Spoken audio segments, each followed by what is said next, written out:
बच्चों, मिशन शिक्षण संवाद की पढ़ाई से प्रतियोगिता तक की आज की हिंदी व्याकरण की इस कक्षा में आप सभी का बहुत बहुत स्वागत है। आज हम पढ़ेंगे संज्ञा। तो चलिए इसको पढ़ते हैं। Good morning.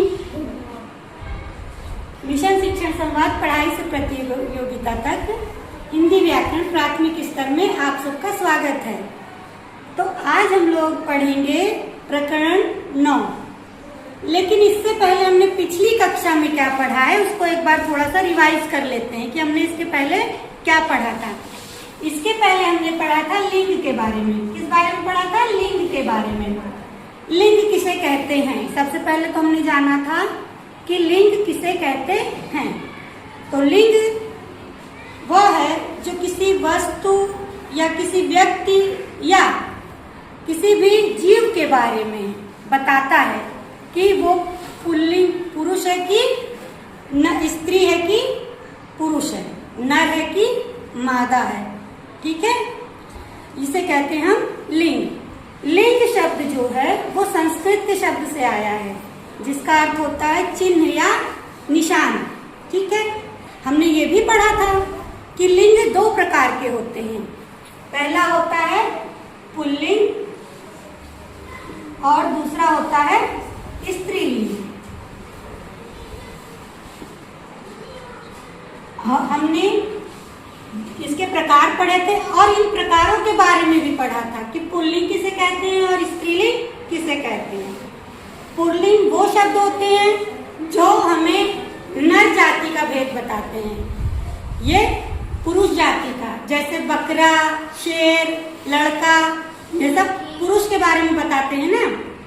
और स्त्रीलिंग वो शब्द होते हैं जो मादा या औरत या लड़की के बारे में बताते हैं, जैसे घोड़ी, बकरी, धोबिन। ये शब्द औरतों के लिए इस्तेमाल होते हैं ना।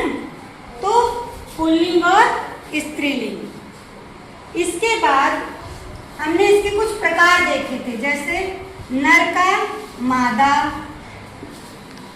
घोड़ा का घोड़ी, पुरुष का स्त्री। तो हम लोगों ने इसको फिर से एक बार देख लिया। हमने इसके कुछ प्रश्न भी देखे थे। पहला प्रश्न था हमारा लिंग किसे कहते हैं। तो हमने देखा कि लिंग किसे कहते हैं। लिंग जो व्यक्ति या वस्तु या जीव के भेद बताता है कि वो नर है कि स्त्री है। ठीक है।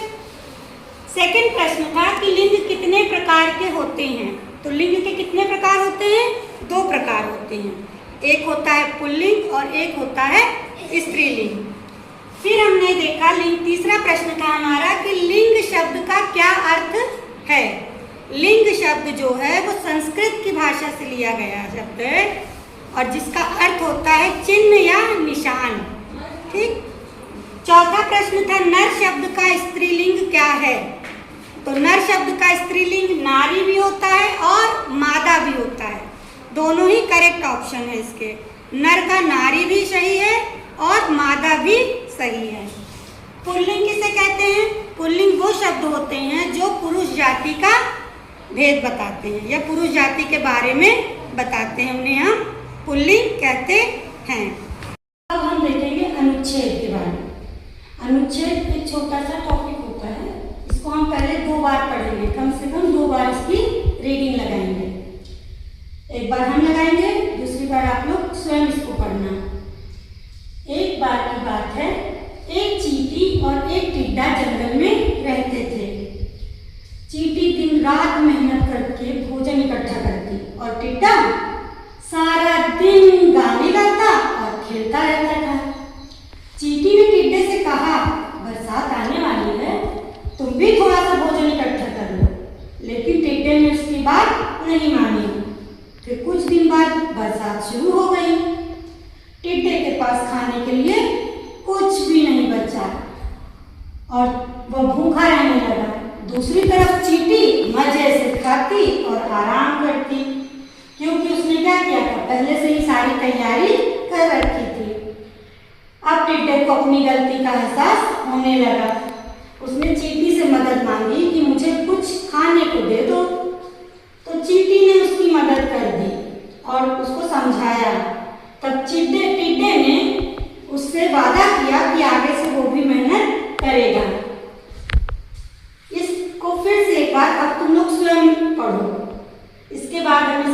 प्रश्न उत्तर देखते हैं। इसमें प्रश्न होंगे और उसके 4 ऑप्शन होंगे, उनमें से कोई एक ऑप्शन करेक्ट होगा जिसे तुम्हें चुनना है। तो पहला प्रश्न है, चींटी क्या करती थी? ए ऑप्शन खेलती थी, बी गाने गाती थी, सी भोजन इकट्ठा करती थी या डी सोती रहती थी।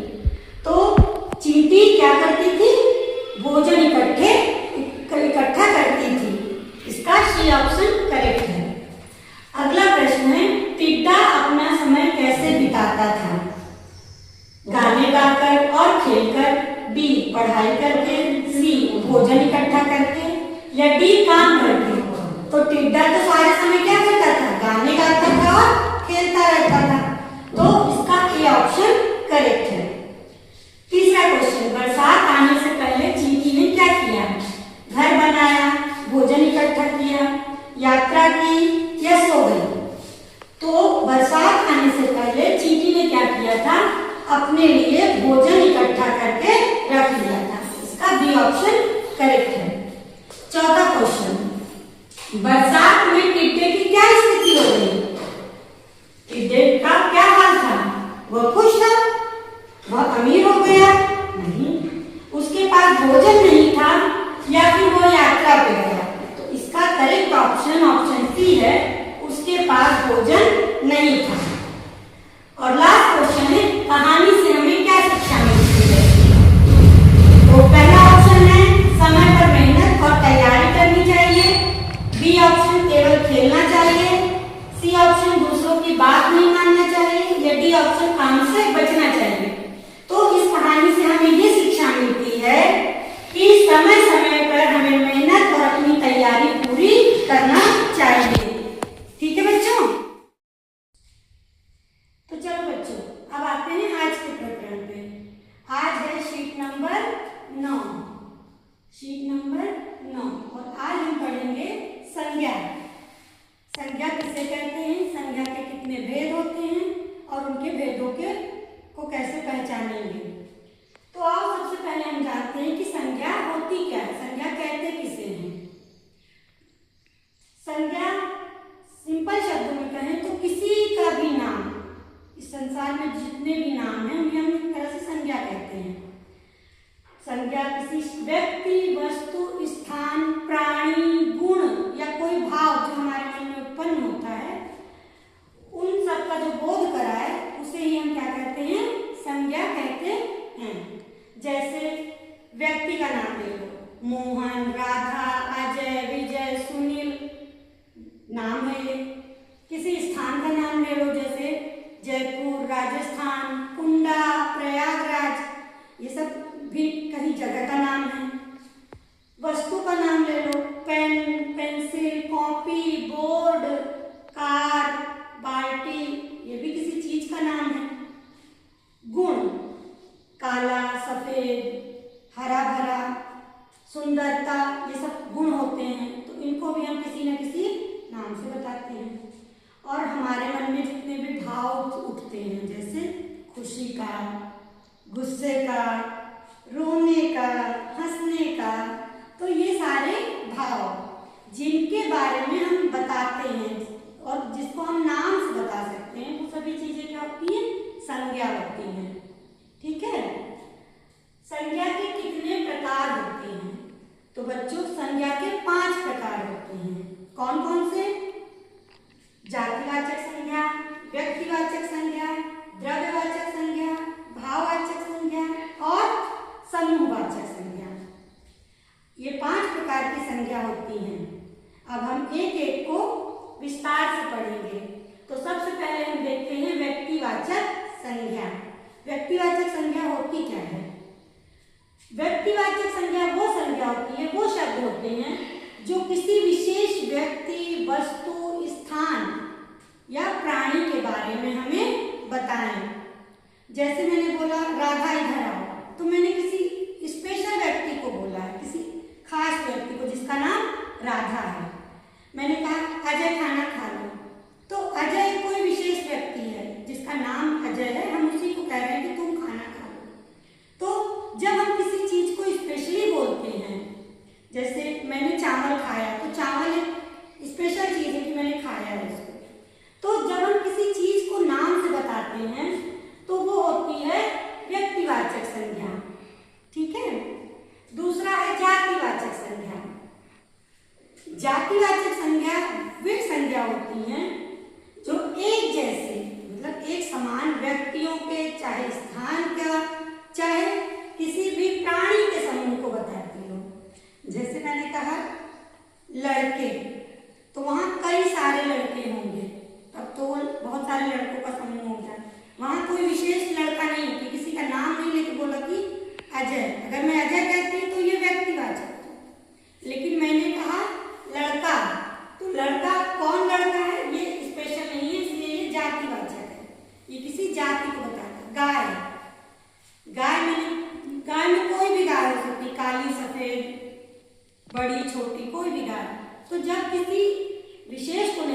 बताते हुए हम एक जैसे समूह को बताते हैं, एक जैसे व्यक्ति या वस्तुओं या स्थानों के समूह को बताते हैं, तब उसे हम कहते हैं जातिवाचक संज्ञा।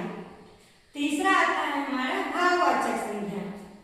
भाववाचक संज्ञा जैसे भाव नाम से बताए कि हमारी जो भावना होगी उनके बारे में बताएगा, जो हमारे मन में होगा, जिसे हम छू ना सके, सिर्फ महसूस कर सके, जैसे हंसना, रोना, गुस्सा होना, प्यार आना किसी पे। तो जो किसी भावना, गुण, अवस्था या भाव को दर्शाता है जो शब्द, उसे हम भाववाचक संज्ञा कहते हैं। जैसे प्यार, नफरत, दुख, सुंदरता, जिसे हम छू नहीं सकते, सिर्फ महसूस कर सकते हैं अपने मन के अंदर। हमें लगेगा कि हाँ, मुझे ये देख के बहुत अच्छा लग रहा है, मैं बहुत खुश हूँ इसको देख के। इस तरह की जो संज्ञा होती है उसे हम भाववाचक संज्ञा कहते हैं। चौथा आता है हमारा द्रव्यवाचक संज्ञा। द्रव्यवाचक संज्ञा वे शब्द जो ऐसे पदार्थों का बोध कराते हैं जिन्हें मापा या तौला जा सकता है पर गिना नहीं जा सकता। ठीक है, जैसे हम कहेंगे कि 1 किलो चावल ले आओ, तो हम चावल को गिन नहीं सकते पर उसे तौल सकते हैं किलो में। कहेंगे 1 लीटर दूध ले आना, तो दूध को हम गिनेंगे नहीं पर दूध को हम मापेंगे कि लीटर में मापूं। तो ऐसी वस्तुएं जिन्हें हम माप सकें या तौल सकें, उन्हें हम द्रव्यवाचक संज्ञा में रखते हैं। जैसे दूध, चावल, पानी, आटा, नमक, इन सब चीजों को हम गिन नहीं सकते हैं। ठीक है बच्चों, अब आखिरी है हमारा संज्ञा का प्रकार समूहवाचक संज्ञा। जैसा कि नाम से ही पता है कि समूह होगा, मतलब इकट्ठा कुछ लोग होंगे, कुछ चीजें होंगी, उनको हम कहेंगे। वे शब्द जो समूह या टोली या झुंड का बोध कराते हों। जैसे हम कहते हैं ना कि वहां सेना खड़ी है, सेना मतलब एक अकेला आदमी नहीं होगा, सेना मतलब कई सारे जवान होंगे वहां पे, तब जाकर एक सेना बनी होगी। टोली, लड़कों की टोली जा रही है, मतलब बहुत सारे लड़के जा रहे हैं, तो उनको हम टोली कहते हैं। झुंड कहते नहीं, वहां देखो तो झुंड लगा के सब खड़े हैं, तो जहां पे हम एक साथ बहुत सारे लोगों को बताते हैं या समूह को बताते हो, वे क्या कहलाएंगे? समूहवाचक संज्ञा कहलाएंगे। तो बच्चों, आज हमने देखा संज्ञा, जिसमें हमने पढ़ा संज्ञा की परिभाषा, संज्ञा के प्रकार और उन प्रकारों के बारे में भी विस्तार से पढ़ा। तो इनके बारे में कुछ प्रश्न दिए हैं, आप लोग इन्हें पढ़िएगा और इन प्रश्नों को हल करने की कोशिश कीजिएगा। बच्चों, मुझे पूरा विश्वास है कि आपको आज की क्लास बहुत अच्छी लगी होगी और इसी विश्वास के साथ कि आप खूब अच्छे से पढ़ाई करते रहेंगे, आप अपना ख्याल रखेंगे, अपने पेरेंट्स का ख्याल रखेंगे, अपने दोस्तों का ख्याल रखेंगे, अपने आसपास के जीव जंतुओं और पेड़ पौधों का ख्याल रखेंगे। मैं आपसे फिर मिलूंगी अगली वीडियो में। आप सभी का बहुत बहुत धन्यवाद। जय हिंद, जय भारत।